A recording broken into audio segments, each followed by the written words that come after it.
Hi, this is Luke from CutSpace. In today's episode, I would like to go through a small exercise with you that will help you understand how some cool functions in NX's Sketchbook work. Among others, such tools as trim and extend, which means lengthen or trim, or rather trim or lengthen, mirror, also known as mirror, and make symmetric, also known as make symmetric. Okay, let's start by double-clicking on the part tree to enter the sketch. And now I would like to use the trim and extend tools, as well as various geometric constraints, to close this sketch.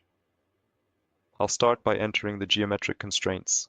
I can also do this using the keyboard shortcut C. I will choose the collinear constraint and do it this way here. Notice that I have automatic selection progression checked, so as soon as I click this line, it jumps to the next position, and when I select this line, I can be sure that they are at the same height. I will do the same with this line and this one. Next, I will select Make Symmetric to ensure that this line and this line are symmetrical with respect to this axis, ensuring precision. Next, I will select the Extend tool, which is also under the letter E on the keyboard, and extend the line I need to close this sketch. In this case, I first mark this curve so that I can extend to it once again. Here, now, and maybe here again. And at this moment, I can move on to the trim tool. And by simply and very easily clicking on these given lines, or dragging the cursor in this particular way, I can trim these curves.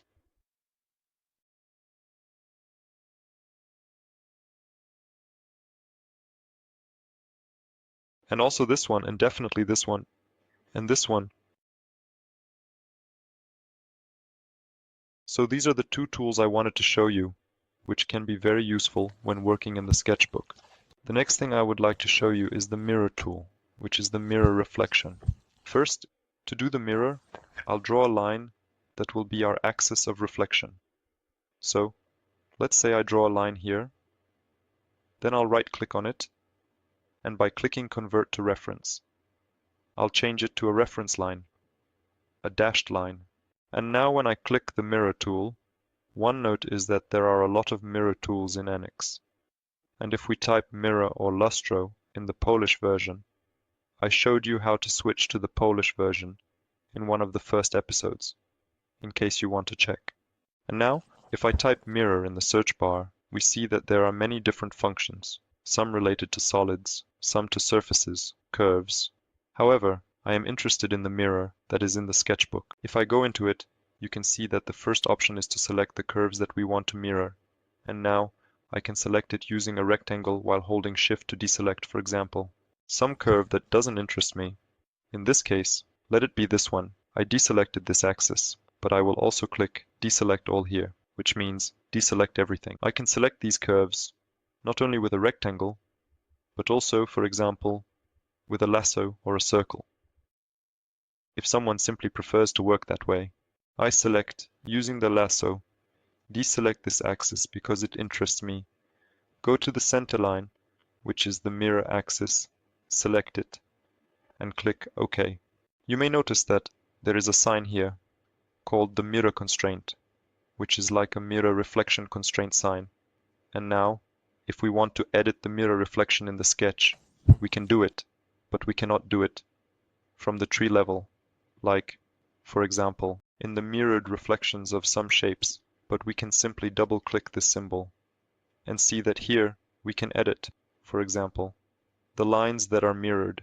So if I, with Shift, for example, I will uncheck this line and click OK, then you will see that this line was not duplicated. Or if I add another axis of reflection, for example here, I will edit this mirror again.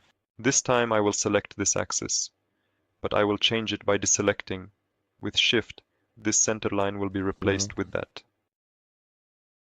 So you see, this way I can edit this function in a way, the mirror. Another feature in the sketchbook that I would like to tell you about, which can be useful, is the so-called patterns. Patterns, that is pattern. And with patterns, it's the same situation as with sketchbooks, meaning there are a lot of them. There are patterns of features, such as holes, patterns of geometry, walls, some curved surfaces, and entire components. We are simply interested in the pattern in the sketchbook, so I choose this pattern in the sketchbook. There are several options for it. I choose a standard linear, which is a specific pattern that goes along a certain direction. I select the curve I want to duplicate, then move on to the direction, choosing the direction, for example, along this curve. I reverse the direction here so it goes upwards. I can change the spacing here to count and pitch, which means that the distance between each subsequent sketch is 150 and their number should be 3. It can also be, for example, count and span, so that over a distance of, let's say, 300 millimeter, there should be, I don't know, 5 of them, let's assume. I will set it up like this as a standard. I click apply. And we see here that just like with the mirror, in the case of sketches, a sign for linear pattern constraint has also appeared in the sketch, which is a pattern constraint. While in the pattern, only in this place, by double-clicking on these 3 dots, I can edit this sketch. So, for example, I can change, I don't know, by unchecking this direction and selecting that one. I can change the direction of this pattern. Here I can also choose a second direction, and for example, let's assume this one is the second direction. So it's like I can definitely still increase the quantity, so it works this way. However, apart from the usual pattern in the sketchbook, we can also use a so-called non-linear pattern, but circular, and here, typically at the beginning, we choose, let's say, I would like to select these curves, or alternatively, I would like to select just this one single curve. But notice that I immediately select all of them. This happens because you need to pay attention to the filters. I have connected curves selected here, so I will deselect them automatically. I can also select them simply using this reset button. Notice that if I click connected, it will select all of them. That's why these filters are very important. Here, I select single curve because I only want this one or just these two. And here I select the point that interests me, the point around which these connected curves are to rotate. For example, I would like this to be a point. I don't know why it switched to circular. Oh, because after resetting, the layout of the pattern also resets. So once again, here I have selected 2 connected curves and I would like to select a point around which these 2 connected curves should rotate.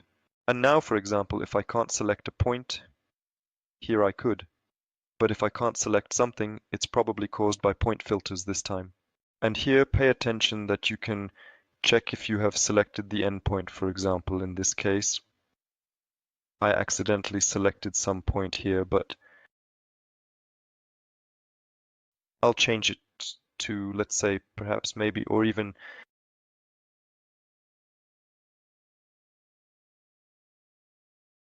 at this point, and here I will only change the count and pitch or count and span. Let it be 360 degrees.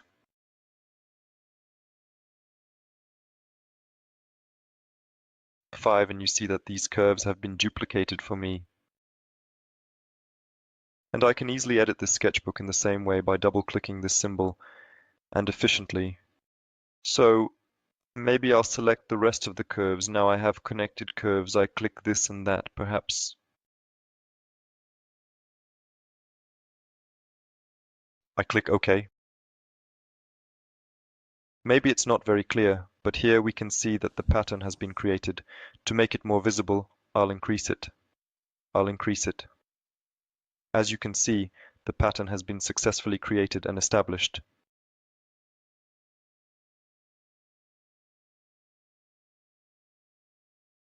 If, for example, you are rotating the model and experiencing some display issues, hold the right mouse button on the background, move the cursor to fit, and it will return to normal display. That's all for today. I hope the functions I showed you will be useful for you. If you have any questions, please leave comments and subscribe to the channel. Thanks a lot, and goodbye.